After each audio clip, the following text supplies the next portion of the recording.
ko yung taong bayan.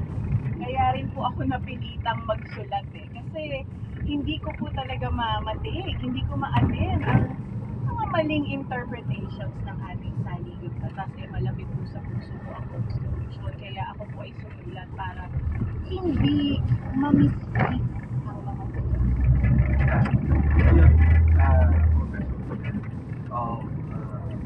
Professor of Constitutional Law, Professor Chair.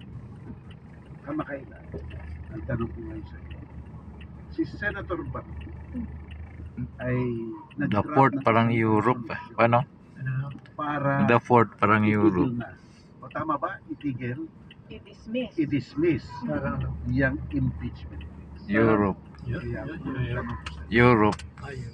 ito bang draft, kung maitutuloy ito na draft na to ay hahain sa Senado, may legal and constitutional basis ba yun? Magandang tanong din. Para po sa akin, yung ginawang draft resolution ni Senator Bato, maling-mali din. Hindi po yan naaayon sa ating konstitusyon, hindi yan legal. Right, Dean? Dahil po, kapag ikaw ay senador at ikaw ay nasa impeachment, ikaw ay isa ng huwes. Ikaw ay judge na ng naturang trial. So kung ikaw ay magda-draft ng resolution para i-dismiss yung impeachment, kumbaga parang ikaw yung judge na nag-file ng motion to dismiss the case. Hindi po pwedeng mangyari yun.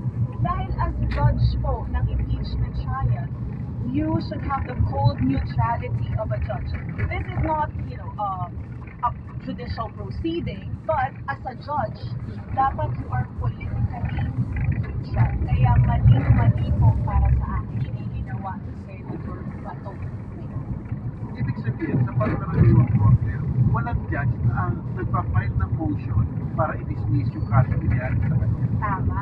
Dapat yung akusado ang mag-file ng motion. O, para siya magiging attorney. No? Oo, naglo-lawyer ka para dun sa akusado, maling-mali yun. Walang constitutional basis sapagkat na-attach na po ang jurisdiction